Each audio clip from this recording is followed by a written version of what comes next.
Hello guys, welcome back to Srishataka nutri diet. நம்ம இப்போ இந்த வீடியோவில் எதை பற்றி பார்க்க போறோம்னா பழைய சாதம். முதல் நாள் மீந்து போன சாதத்தில் தண்ணீர் ஊற்றி வைத்தால் அதை பழைய சாதம் என்கிறோம்.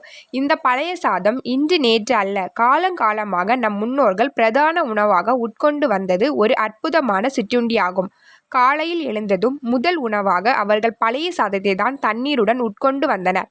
இதனால் அவர்கள் நாள் முழுக்க எவ்வளவு வேலை செய்தாலும் அவர்களுக்கு சோர்வு தட்டாமல் சுறுசுறுப்பாக இருந்தது. பழைய சாதத்தில் ஏராளமான விட்டமின்கள் நிறைந்துள்ளது. இதில் விட்டமின் B6, விட்டமின் B12 போன்ற விட்டமின்கள் அதிக அளவில் காணப்படுகிறது.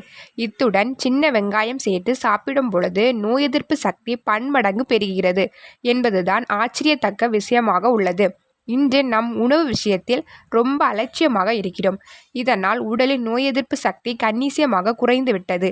ஆனால் பழைய சாதத்தில் இழந்த நோய் எதிர்ப்பு சக்தியை மீட்டு தரக்கூடிய அற்புதமான ஆற்றல் உண்டு. இந்த பழைய சாதம் உடலை உடனடியாக குளிர்ச்சி அடைய செய்து சுறுசுறுப்பை, எனர்ஜியை தக்க வைத்து கொள்ளக்கூடிய ஆற்றலையும் சேர்த்து கொடுக்கிறது. உடலை லேசாக காற்றில் மிதப்பது போல வைத்து கொள்ளக்கூடிய சக்தி இதற்கு உண்டு. சூட்டை தணித்து வயிற்றுக்குள் இருக்கும் பிரச்சனைகளை, குடல் புண், வயிற்று வலி போன்றவற்றைகளையும் விரட்டி அடிக்கும்.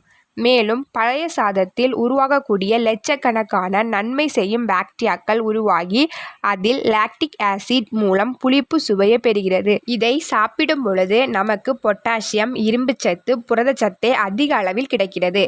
இதனால் நாள் முழுவதும் சோர்வு வராமல் நம்மால் வேலை செய்ய முடிகிறது. பழைய சாதத்தில் இருக்கும் நார்ச்சத்து மலச்சிக்கலை நீக்கி உடலை கட்டுக்கோப்பாக வைத்து கொள்ளவும் உடல் எடையை குறைப்பதிலும் பெருமளவு துணை புரிகிறது.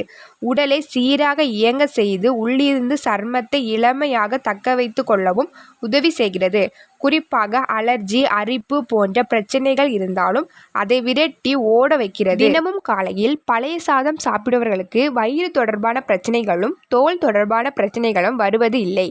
அது மட்டுமல்லாமல் உடல் எப்பொழுதும் குளிர்ச்சி தன்மையுடன் உஷ்ணம் இன்றி எப்போதும் ஆக்டிவாக இயங்க வைக்கிறது. ஒவ்வாமை பிரச்சனைகளையும் இது கட்டுப்படுத்துகிறது. இவ்வளவு பயன் தரக்கூடிய பழைய சாதத்தை டெய்லி அல்லது வாரத்துக்கு 2 முறையாவது உங்கள் உணவில் சேர்த்து கொள்ளுங்கள். நோயற்ற வாழ்வை வாழ்வோம். தேங்க்ஸ் ஃபார் வாட்சிங்.